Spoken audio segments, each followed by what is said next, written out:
Enra Kumasi Traditional Council tenase na asemba kwa omoka ye no Denyasemanhemaa asem no. Mo nim se be bosun mienu ni na ibu asem se Denyasemanhemaa ni na besom wo Denyase ahemfie onye dehye na bra achiasefo eka ntangu no so onye dehye no yinwura bo na ni kire no se menka onfa moso ena wantie ni bo no de ko so enra de ko wi na se nananom Kumasi nifa Kumasi benkum Chidom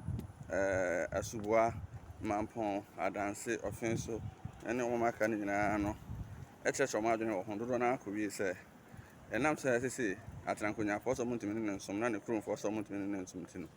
eje ne tum kra se ka so onko tena so se ohema bi ma enyi emfa ho ne so atena adwa no so mfinhia aduasanum na waboa krona yewura so pe na asem